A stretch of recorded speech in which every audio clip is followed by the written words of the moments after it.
Hey everyone, and welcome to June's edition of Board Game Buys. So this is a series where I talk about all the new board games that I picked up over the last 30 days or so. I have 23 new board games this month, which is way more than I was hoping to pick up, but to be fair, it was the UK Games Expo. But before I get started on these games, I want to give a shout out to the show's sponsor, Hienda.co.uk, where you can actually pick up a lot of these games, and if you use my discount code, you can get 5% off your first order. But let's get started, because we've got quite a few games to get through. So the first thing I picked up is Ultimate Railroads. So I've been after Russian railroads for a long time, and this has Russian railroads inside, but it also has all the additional maps. You've got the German railroads, you've got the Asian one as well as the American one. So got all the content you'll ever need for Russian railroads. And I have played this one already, but I'm going to be a bit quiet on my thoughts because it's going to be a full feature review. But yeah, a classic Euro game that I've wanted to get in my collection for ages. So very, very happy to finally have my hands on a copy. I also picked up something completely different to Russian railroads, and we got Time's Up Party. So Time's Up is actually, it's widely considered to be one of the best party games out there, and for some reason I've never managed to play a game. But now we have our own copy, so excited to play this on a games night where we have a lot more players than usual. So yeah, very excited to play Time's Up. I picked up a copy of the Trails of Tucana, which is a pretty simple little flip and write style game, but it's from Eilif Svensson and Kristen Otsby, who are just brilliant designers. So I was very intrigued to try this one out. It is ultra simple, but you're just basically trying to connect roots to roots here, picking up these icons along the way and just generating a little bit of a points engine and getting a tiny little combo to create more roots. So that is Trails of Tucana. Also picked up something a bit silly based on a recommendation from one of you guys. This is Hick Hack in Gackawak, also known as Pick Picnic. This is from Stefan Dora actually, and this is a simultaneous selection style game as you are trying to pick up these points cubes from these different locations, and it's based on this simultaneous selection system where certain colours are going to relate to certain areas, and the resources that build up on are going to gather throughout the game. But you can also play these fox cards, which will end up eating the chickens, or you can use the chickens to gain the points cubes. So again, it's kind of one of those games where you are trying to get into your opponent's head and guess where they're going. So that is Hick Hack in Gackawak. Maybe one of the main features of this video this month is I managed to finally get a copy of Shipyard, which is a very elusive game. This is a Vladimir Suki design, who is one of my favourite designers and quickly becoming right up there for me.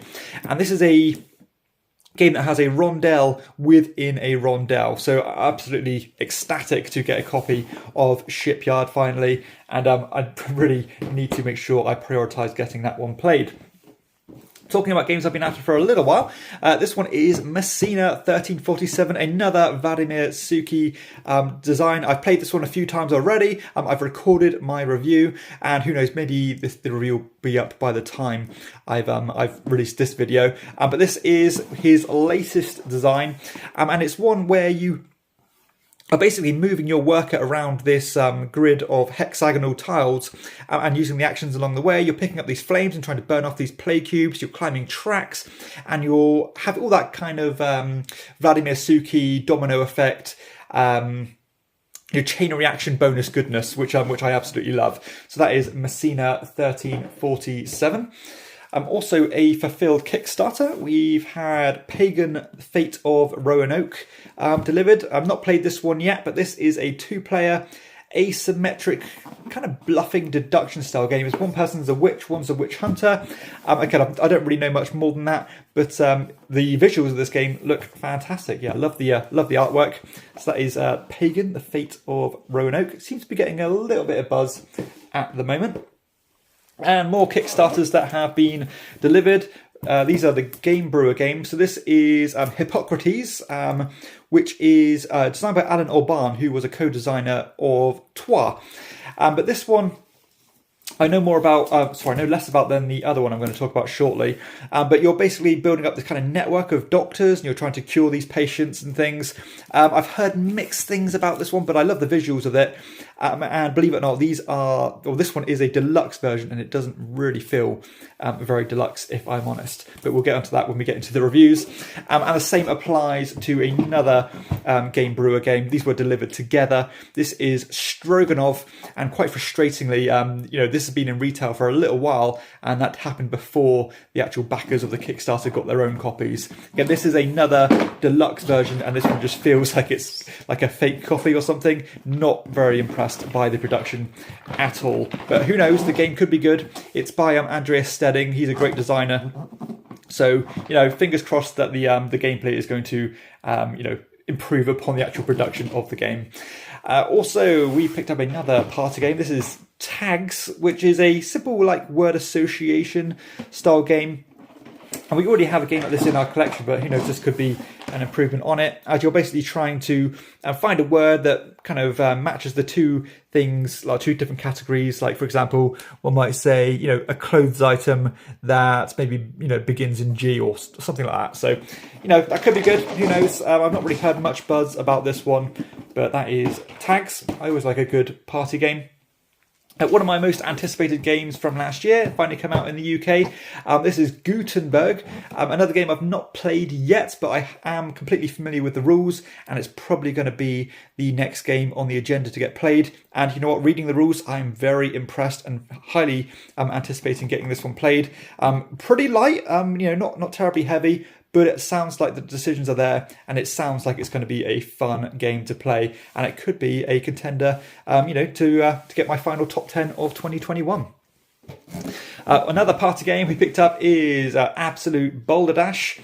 So this is another a party bluffing style game, and this one I believe you are basically trying to give a definition of these fake words, and it's a little fun experience, and another game that's been around for donkey's years, but I've never managed to play it, not even in my childhood. So that is Boulder Dash. I also picked up a box of iron clays.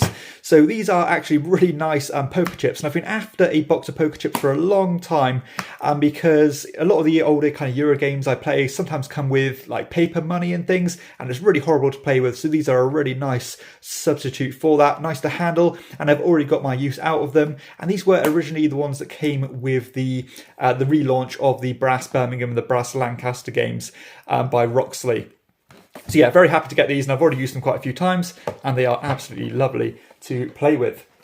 I also picked up a copy of Condotiere, which is a simple little area control game that's card driven. So I've heard good things about this one. Most people who like it really like it. Sounds like it's got some pretty interesting mechanisms going on, and the simpler area control games seem to be going down well for me at the moment. So yeah, been wanting to try that one for a long time.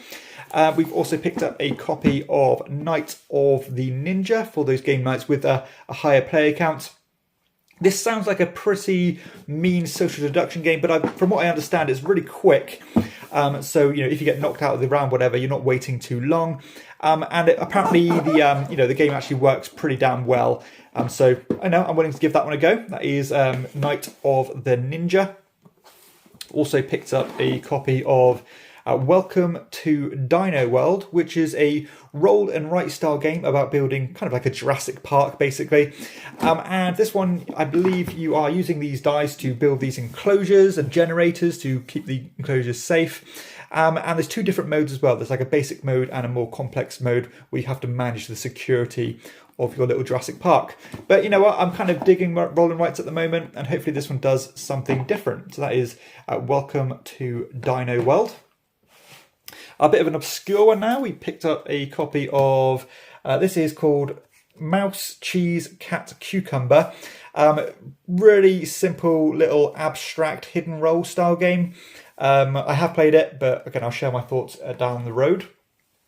Also picked up a copy of Steve Finn's Mining Colony.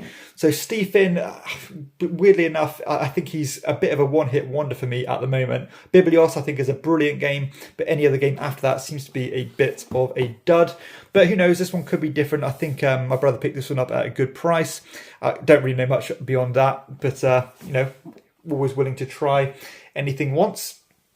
Talking about rolling rights from earlier, we have finally managed to get a copy of Fleet, the dice game. So this is considered to be one of the best roll and write style games. Designed by Ben Pinchback and Matt Riddle, who are designers I think are brilliant. I liked pretty much everything they put out so far, with a few exceptions, but this one is considered one of their best games. So ultra excited to try this one and hopefully get that one to the table very soon. I also picked up a copy of The Quest for El Dorado. So this is a deck building kind of a racing style game by Roanoke. Seems like a really nice family weight one.